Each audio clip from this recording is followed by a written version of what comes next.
White-knuckling your way through temptation. Does it ever work? No. No, it does not. True discipline through not only brain alignment, but alignment with your true authentic self instead of force. That's what we're going to be talking about today. Welcome back to the podcast with me, Dr. Trish Leigh, cognitive neuroscientist and your hostess with the mostest. I just want to remind you that this podcast is part of my outreach program to help people leave explicit matter behind. To that end, I have a nonprofit organization for young people. You can find it at pornbrainprevention.org. If you're inspired, please think of donating and helping people unplug from the digital chaos and reconnect to their true selves through neuroscience-based education. I'm trying to help the world. You can help me. Let's do it together. All right, let's dive into our theme for today. What we're going to talk about today is willpower will not cut it. It won't, and I'm going to tell you why. Your brain is looking for coherence and regulation. When you try to push through, you're actually using the opposite brain pattern. That's why it doesn't work. So, our culture has conditioned us, me included, to just try harder. I was the queen of trying harder. And honestly, I still have to train myself not to do that, which that's how the brain works through consistent training, not just trying. You have to train your brain, your mind, your body, and your spirit, that true self in there, to operate differently. Now, the biggest conundrum of them all is how do you train your entire self to operate differently when the thing you're using is your current operating system? That, my friend, is the biggest challenge. Now, when you're trying to use willpower in and of itself, it lives in the prefrontal cortex. The prefrontal cortex, up in the very front of your brain, that is the CEO of your brain. It's involved in executive function, which is planning, organization, all those cognitive thinking skills, judgment, impulse control. That's where that CEO lives, in the prefrontal cortex. But when you are stressed out, and especially if you're conditioned or trained to go back to explicit matter or to screen time in general, we'll break it down in a second, your prefrontal cortex becomes fatigued. It's like the CEO is working 24 hours a day. He becomes burnt out. He's completely overstimulated. Now, especially if you're hitting that easy button of porn or explicit matter, it leads to dopamine depletion. So he's stressed, he's tired, he's all jacked up, overstimulated, plus he's low on dopamine. Dopamine is that feel good reward chemical in your brain, but more so than giving you the reward, it helps you to seek the reward. It's a seeking and searching neurochemical. It's one of motivation.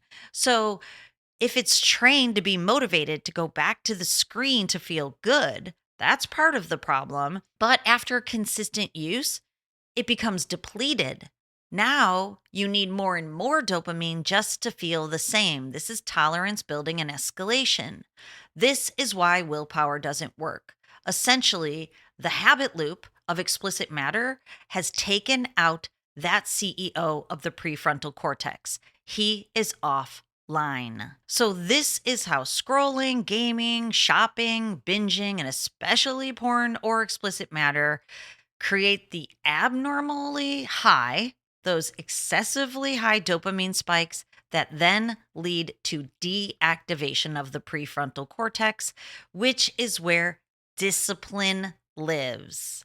The CEO's disciplined. If you've ever met a CEO of a large company, that person is disciplined. I'm a CEO of not the largest company in the world, but a growing company. This girl has discipline. I have to, or things don't get done. So, discipline is the key. That's why willpower fails.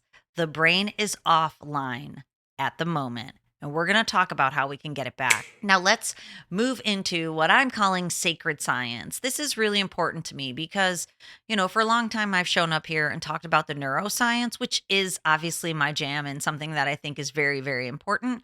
But what I don't want to be lost is how this translates into being the true, authentic version of yourself. I mention this in my book, Mind Over Explicit Matter, a lot because it is a really important piece. Porn and explicit matter and screen time in general, it's a symptom. It's not the actual problem. It's a symptom of the deeper problem that's kind of flying under the radar underneath. That deeper problem is people aren't walking around as their true authentic selves. That's what self-actualization is. That's what spirituality is to me. That divinely inspired version of yourself that you remember back to the days before you found the screen. What did you love to do? Who did you want to be? What did you want to accomplish? What did you want to achieve? What did you want to contribute to the world? That version gets derailed. I talk to people in my program all the time. A gentleman just told me last week he wanted to be a musician, but he went into tech for the money. Don't get me wrong, we have to live in the world and I understand the logistics, but 30 years later, having this ache inside because he's doing a loveless job that's not his purpose or passion, I contend you can do both of them. You just have to be really intentional. And if you're caught up in explicit matter of the screen, that intention flies out the window. Like we talked about, no prefrontal cortex activation.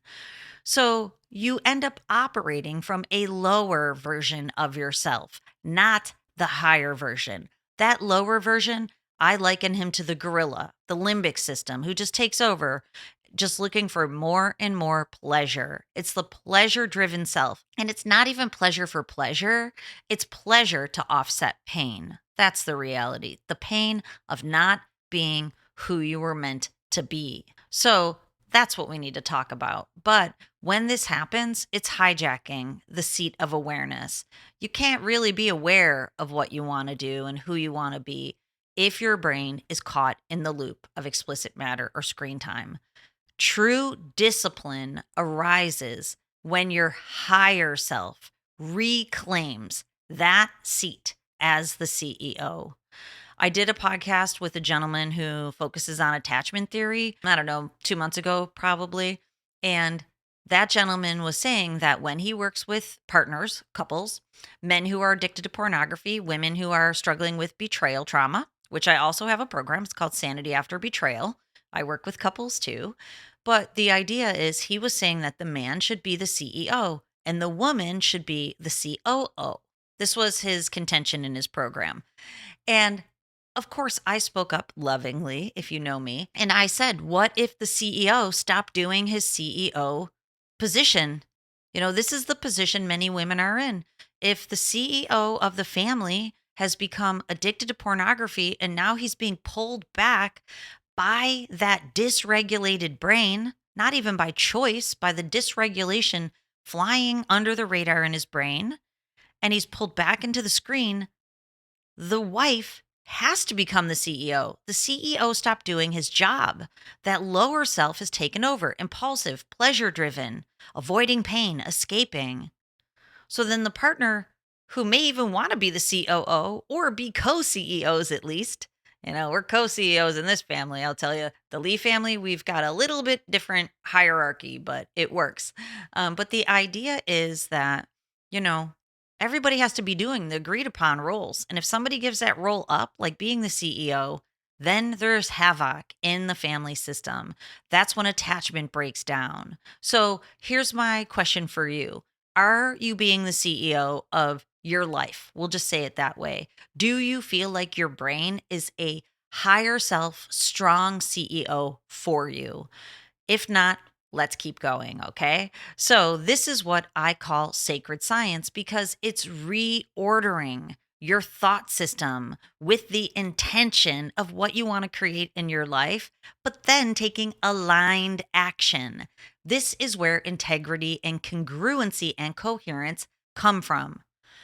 Right thinking, which comes from a regulated brain, and that thinking, it's not right or wrong, it's what's best for you, divinely inspired thinking, so that when you're on your deathbed and you're looking back, you have rocked out the life that you wanted to. That's the intention. Then taking the actions that lead you there, not that lead you away from the goal you set. Aligned action, which leads you to integrity. Every day I wake up in integrity because I do the things that are important to me to create the life that I want. I want to serve people. That's why I'm here. I want to be an amazing mom. And that's actually changed. A new word in my mind is matriarch. I want to lead my family from a really strong position. So I've kind of shifted from, doing the momming for them to leading by example and emotional co-regulation like a matriarch, which feels really cool to me. Yeah, no, I'm getting older too, so that's just part of it. It's a cool title to give an older mom. Yes, I'm aware of that too. So let me tell you a story about my thinking. This was not always my thinking. I wish it was. I wish I came out of the womb thinking, um, you know, sacred science and, very tapped in, we'll just say, but I didn't. I came from a family of six. If you've heard this podcast before, you've heard about my family. Big family, Irish Catholic, three boys, three girls. Unironically, that's what I have in my family. I have a stepson, and then I have my five children, which equals three boys and three girls. Yes, I know what you're thinking. Intergenerational trauma, but I call it intergenerational healing. But the idea is that, my family was chaotic. We lived in a very small house. It was chaos. And I was being bred, just like my five brothers and sisters, to think like my parents. And honestly, my five brothers and sisters still think like my parents. But when I was probably about 25, is when I first heard the greatest mentor in my life, Dr. Wayne Dyer. Wayne Dyer became the greatest influence in my life. I listened to every book. I've seen him speak multiple times. He is my greatest teacher. My thought processes started to shift. And honestly, when I still need a little tune up, I listen to Wayne Dyer. It feels like the fatherly voice that never taught me the things that myself inside of me wanted to hear. That was 30 years ago. He called the ego edging God out. But I think of the ego as the lower self. That's that pleasure pain complex that you've got going on. That's what keeps us in fear. That's what makes us angry and irritable. That's what makes us need to self stimulate and self soothe. The ego. The ego's the lower self. It's very worldly oriented. Then there's the true authentic self where it's purpose and passion oriented. It does right by itself and the people in your world. It cares about the important things for passion, intention, for the life better lived. That's the higher self. So when I first heard Wayne Dyer, something in me shifted. And since that day, I've wanted to be the new Wayne Dyer, which is part of the intention that, no, actually, Wayne Dyer died right when I moved to North Carolina. That's when I set the intention to be the new Wayne Dyer. I didn't have the idea to be the new Wayne Dyer until the old Wayne Dyer had passed on. So before that, I was a grind and hustle person. I just worked around the clock. And when I met my husband, I felt like he was sent to me to balance me. He still does, maybe a little too much sometimes. But so the idea is that, it was control. I thought discipline meant control and pushing and striving and white knuckling my way through absolutely everything. But I had to train myself that it's not white knuckling. It's the discipline of setting up the life that I want and reminding myself daily and then easing into it and flowing. Mihai Csikszentmihalyi, another teacher of mine who founded the science on flow state, like absolutely amazing. We don't need to push. It can just flow. And that's what Wayne Dyer said, not from a neuroscience standpoint, but just from a spiritual self actualization standpoint. So that's what I want you to know here is that when your brain flows, that flow state in your brain is one of calm focus. It's not of willpower. It's not pushing. It's not striving. It's flowing like a river. The electrical energy in your brain and your nervous system can flow like a river, just gently, but energetically flowing to accomplish everything you want. You don't have to push it. It's not about forcing your way forward. It's about removing the blocks of flow. So for you, the blocks of flow are screen time. They are explicit matter. If you are consuming any explicit matter, social media, OnlyFans, dating apps, anything porn proper, you are blocking the flow, my friend. You are keeping your brain in strained brain, too fast and too slow, needs self-stimulation, self-soothing. You are keeping your nervous system in a state of the pain pleasure paradox, like I talk about in Mind Over Explicit Matter. So, what needs to happen is the repattern, the rewire, the reset. Here's the connection to consuming explicit matter and blocking the flow. When you are caught in the loop of explicit matter, your system thrives on chaotic novelty. That's the exact opposite of discipline. It teaches your brain to keep chasing, not choose. It's about the chase, not about the choice. Discipline is choosing what matters most, even when dopamine is telling you otherwise.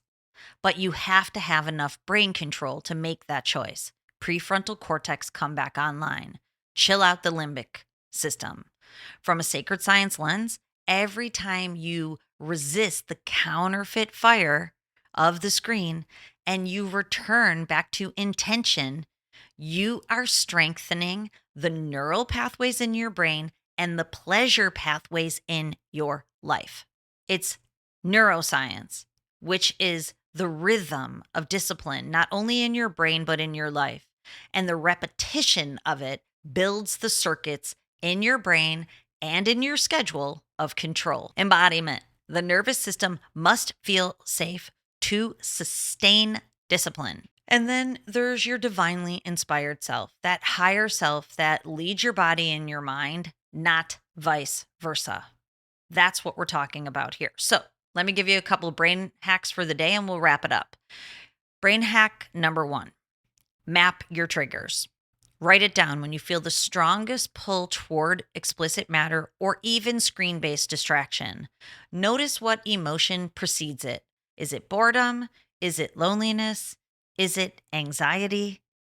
Feel it. See what you're doing, what you feel like. Awareness begins with rewiring. Then you know how to choose differently. Number 2, schedule stillness. I know that when I start running ragged, that's when my brain is most likely to take me in the wrong direction because my prefrontal cortex has been online too long that it will eventually drop out. When you schedule stillness, discipline grows. It grows in that gap between impulse and action. Actually, Wayne Dyer had gap training, which I still teach people in my program. I offer a program called Pleasure Pathways Reset. You can check it out at drtrishleigh.com. And I'm just thinking about this now. There's actually a lesson in getting into the gap through stillness.